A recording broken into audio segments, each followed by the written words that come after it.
Morning everyone. आज है 11 अक्टूबर 2020 Sunday.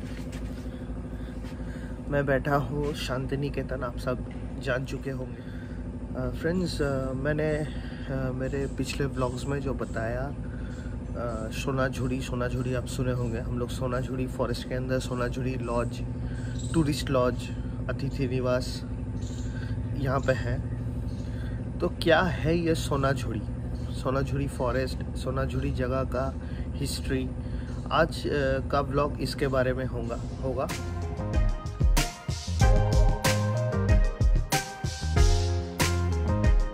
तो अभी हम लोग जा रहे हैं एक, वो जो मैं बोला आप लोगों को कि सोनाझुरी के बारे में हम लोगों को कुछ जानना है, आप लोगों को बहुत कुछ बताना है, वहीं पे जा रहे हैं। तो ये जो सेशन है ये कंडक्ट करेगा बाला, गरिमा दास, तुली, नशिता वाजेद। तो ये दोनों मिलके आज ये प्रोग्राम कंडक्ट करेगा। कैमरे के पीछे मैं रहूँगा। আমার নাম गरिमा। এটা আমি অনেকদিন পর আবার শান্তিনিকেতনে ঘুরতে এলাম তোমাদের এখানে। তো আমার নাম নশিতা। তো আমার এটা প্রথমবার শান্তিনিকেতনে, তো আমি অতটা জানি না। তো আমি চিত্রা ঘোষ। আমি এখানে প্রথম কথা এই আমার রিসোর্টের ওনার, প্লাস তারও আগে আমার পরিচয় হচ্ছে। এখানে একটা শনিবারে করে হাট বসে, অনেক 2003 সাল থেকে বসছে। তার প্রথম উদ্যোক্তাদের মধ্যে আমরা 12 জন নিয়ে হাট শুরু করেছিলাম। তার আমি প্রেসিডেন্ট ছিলাম দীর্ঘ বছর, এখনও আছি। তারপরে তো এখন আমার প্রফেশন হচ্ছে রিসোর্ট চালানো, রিসোর্টটা প্লাস আমার শনিবারে হাটটা হচ্ছে, মানে আমার মেইন অ্যাট্রাকশন ছিল শনিবারে হাট। এটা আসলে আমার ভালোবাসার জায়গা থেকেই হাটটা করেছিলাম। সোনাঝুরিটা নিয়ে আমার অনেক দিনকার একটা স্বপ্ন ছিল, যেহেতু আমি কিন্তু অ্যাকচুয়ালি আসামের মেয়ে। তারপরে আমি পড়াশোনার ক্ষেত্রে আমি কলকাতায় দেশপ্রিয় পাই, আর বিয়ের সূত্রে আমি শান্তিনিকেতন। যেহেতু আমার ছোটোবেলাটা কেটেছে একদম আসামের পাহাড়ি জঙ্গলে, গ্রামে। আর কলকাতা শহরটা আমি পড়াশোনার জন্য বা কাজের জন্য ঠিক আছে। যখন আমি শান্তিনিকেতনে বিয়ে হয়ে আসার পর থেকে এটা কিন্তু আমার মানে ঠিক আসামের মতো না হলেও আমি ততটাও জায়গাটাকে ভালোবেসে। তারপরে যত দিন যাচ্ছে তখন সেই সুন্দর জায়গা থেকে আমরা 2000 আমি 89-এ এখানে এসেছি। 89-এর পর থেকে যত বছর গেছে তখন আমি একটা পাড়াতে স্কুল চালাতাম, স্কুল ট্রাইবেল গ্রামে আমি থাকি, ট্রাইবেলদের নিয়ে। যেহেতু তারা আমার গ্রামে তখন একটা মেয়ে মাত্র পড়াশোনা করতো, বাদ বাকি ধরে আমি হাতে ধরে স্কুল থাকি। আমি হাট শুরু করেছিলাম কী উদ্দেশ্য নিয়ে? তো আমি ভেবেছিলাম যে মেয়েদের যদি আর্থিকভাবে একটুখানি সচল করা যায়, হাতটা শক্ত করা যায়, তাহলে মানে ওদের হাতের কাজ দিয়ে কিন্তু তাহলে ওরা এটা থেকে পড়াশোনাও খরচা জোগাতে পারবে, প্লাস ওদের জায়গাটা মানে কি বলবো, মেয়েরা দেখবে হাতে একটু পয়সা থাকলে অনেক রকমই সাজগুজ, শুধু না অনেক রকম স্বাবলম্বী হলে সমাজের সঙ্গেও লড়ার সাহস পায়। সেই উদ্দেশ্য থেকে আমরা আদিবাসী এবং গ্রামের যারা একদম নিম্নবিত্ত বলতে পারো তাদেরকে নিয়ে শুরু করেছিলাম এই হাট 2003-এ।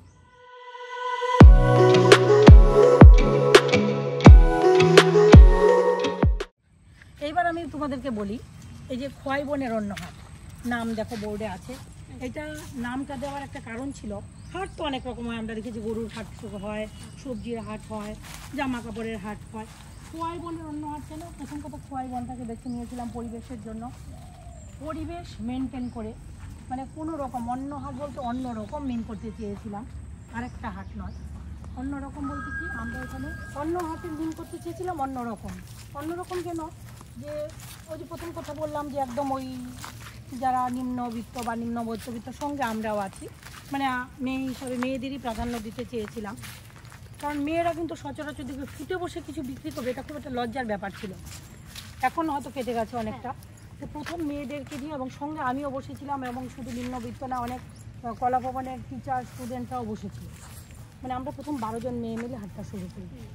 আর অন্যরকম বলতে আমরা মানে মেন এই পরিবেশটাকে রেখে, যদি আমি এই পরিবেশ দেখে খোয়াই বনে আসছি, পরিবেশটাকে নষ্ট করে দিলাম, সেটা আমার উদ্দেশ্য না। আমার উদ্দেশ্য হচ্ছে পরিবেশটা মেনটেন করছিলাম, যে এখানে এমন কিছু নিয়ম করছিলাম যে কোনো পাকা ছাউনি বা পার্মানেন্ট কিছু হবে না।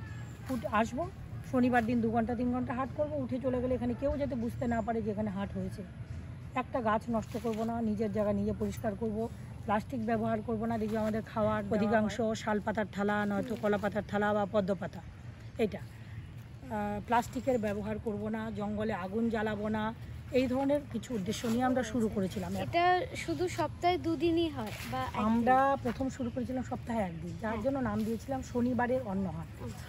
এখন লোকের ক্রেতার চাহিদা অনুযায়ী এবং বিক্রেতার চাহিদা অনুযায়ী 2 দিন করছে, কিন্তু সবাই না, 50%-এর উপর 1 দিনই করছি আমরা। আমাদের যে ক্ষয় বনের অন্নহাটটা সেটা শুধুমাত্র শনিবার, কিন্তু আরও 2-3টে পরপর বডি আলাদা করে আরও কয়েকটা হাট আছে, কিন্তু শনি রবির বাদে আমরা আর এক্সটেন্ড করতে চাইছি না, কারণ এটা তাহলে আর হাটের এই যে ভালোবাসাটা মজাটা থাকবে না, এটা বাজারে পরিণত হয়ে যাবে।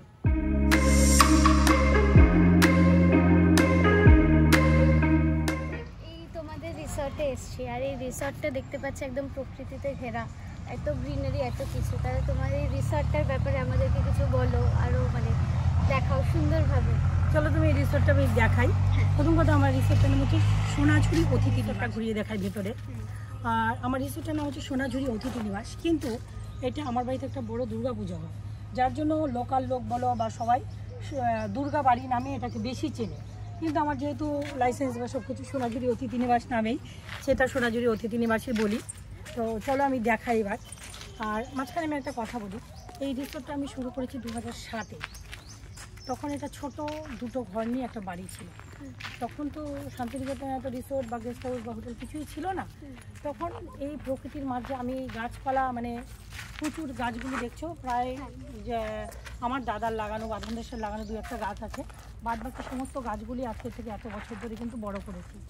আর যেহেতু প্রকৃতির মাঝেই মানে এত চারিদিকে জঙ্গল বা শান্তিনিকেতন জায়গাটা, লোকে প্রকৃতিকে ভালোবাসে এখানে আসে, সেই জন্য আমি বাড়িগুলোও করেছি এমন করে প্রকৃতির সঙ্গে বা লোকাল জিনিস দিয়ে, যাতে ওয়ার্ড না লাগে, চোখে থেকে পছন্দ করবে না, পাকা।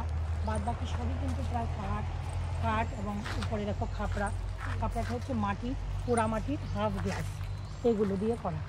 এবং এখানে প্রত্যেকটা ঘর বা কিচেন তুমি দেখবে, এখানে আমার দেশে কিচেন গার্ডেন আছে, এখানে বেগুন, লঙ্কা, এখানে আদা, এদিকে দেখো বাগানের যেহেতু এদিকে বেগুন আছে, লঙ্কা আছে, এখানে চাল কুমড়ো হয়ে আছে, ওইখানে দেখো আদা বাগান, আদা হয়তো অনেকে দেখেইনি, এখানে উঠছে কিছু কিছু, আমার বাগানে গার্ডেন মানে কিচেন গার্ডেনের গেস্টের মতন চলে যায়। আর এদিকে দেখো এইদিকে এত আদা বাগান, আদাটা আমার যা হয় সারাবার, ওইটা হচ্ছে আদা বাগান, এই দেখো সবুজ হয়ে আছে। আর এটা হচ্ছে একটা ফুল, যেটা নাকি আমি এমনি জাস্ট আমার শখে করা, কারণ বললাম যে প্রকৃতির সঙ্গে থেকে এখানে বাসা হয়ে আছে, খুবই সুন্দর। মানে কি এটা আমার একদম অফবিট কালেকশন আর কি, একটা আমি নিয়ে এসেছিলাম অন্য জায়গা থেকে, আমি যাকে অনেককে বীজ দিয়েছি যাতে এটা না মরে কোথাও না কোথাও থেকে যায়।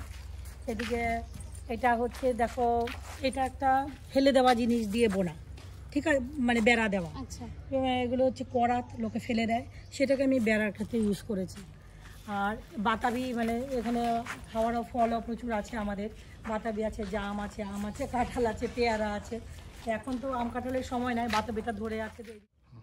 এখানে দেখো একটা ছোট্ট পুকুরটা আমি যে পুকুর করব বলে করিনি, মাটির একটা বাড়ি আছে আমার, যেটা দুর্গা দালান, মাটির বাড়ি, মাটি থেকে নিচ থেকে একটা সোর্স পাই জলে, ওটা আমি নষ্ট করতে দিইনি, এটাকে কাটিয়ে পুকুর করে নিয়েছি। পুকুরের মধ্যে কিন্তু বেশিরভাগই আমার হাইব্রিড কোনো মাছের চাষ নেই, এটাতে আছে শিং, মাগুর, কই, এই ধরনের। এইখানে দেখো দেওয়ালে, এটা আমার হচ্ছে কিচেন, মানে ডাইনিং স্পেসটা আলাদা, কিচেনটা আলাদা। কিচেনটা আমাদের সম্পূর্ণ বেশিরভাগ চাটাগুলো হয় গ্যাসে, উনান দেখতে, এগুলোতে হয় নর্মাল রান্না হয়। আর অনেক সময় হয় গেস্ট যখন থাকে তখন হয়তো একটু জল গরম বা চা, সেটুকুনি একমাত্র গ্যাসে হয়, বাদ বাকিটা পুরো রান্না হয় কাঠে, কারণ আমার অনেক ওয়েস্ট কাঠ বেরোয় বাড়িতে এত গাছপালা বলে। আর এই দেওয়ালের কাজগুলো সমস্তই কিন্তু আমাদের আদিবাসীদের তৈরি, মানে ওদের একটা ট্র্যাডিশনই ছিল আগে যে দেওয়ালে হাতের কাজ করা, মানে ওদের ইনবর্ন একটা ছিল। তো ওদেরকে এটা কাজে লাগিয়ে আমি এখানে দেওয়ালের মধ্যে মাটি, এটা বাড়িটাও মাটি, তো এটার সঙ্গে আমি হাতের কাজ করিয়েছি এদেরকে দিয়ে।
মানে আমার তো প্রত্যেক বছর পুজো হয়, এই ঠাকুর পুজো হয় না, এটা বানানো আছে।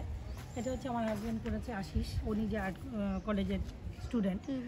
আর জিনিসটা এমন জিনিস দিয়ে হয়েছে, তুমি কিন্তু প্রায় লোহার, এটা পুরো আছে, ওটা মুখটা হচ্ছে লোহার করাই, চোখগুলো হচ্ছে কাজল লোহা দিয়ে। আর বাদ বাকি যে দেখো হাতে গয়না, শাড়ির পাড়ে মানে শাড়ি।